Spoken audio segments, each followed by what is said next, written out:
déjà codifié vendredi dernier. C'est a priori diffusé vendredi prochain.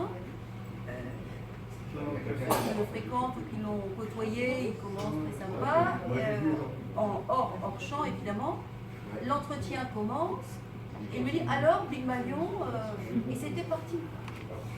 C'est-à-dire que c'est une espèce de scie qu'on nous lave le cerveau avec ce refrain. Donc je crois qu'il faut être extrêmement ferme sur le sujet.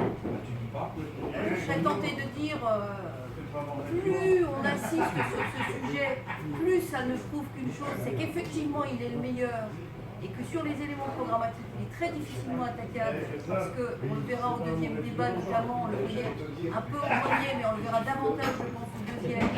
Son programme est extrêmement précis et concret, c'est-à-dire qu'il est particulièrement inattaquable sur le programme. Moi, je m'occupe des questions d'éducation, des questions de la marine, donc pardon, je ne vais pas parler de la marine, mais je ne vais pas non plus parler d'éducation, mais juste pour dire en une phrase que quand on travaille, on fait la veille concurrentielle, on va examiner ce que proposent les autres.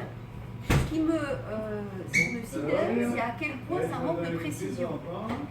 En apparence, il y a une espèce de nappage là, qui est très démagogique et qui apaise les plaies de tout le monde.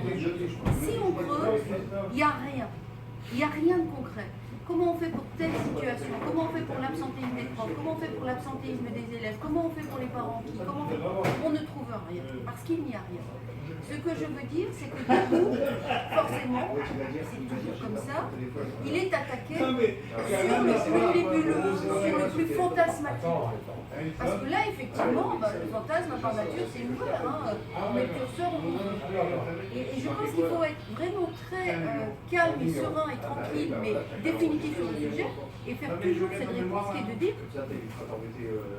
J'ai fait un lapsus très volontaire d'ailleurs devant Coudurier, je ne vais pas parler de prévention, je vais parler de préemption d'innocence. Parce que véritablement, il faut répéter à l'envie son casier judiciaire et bien.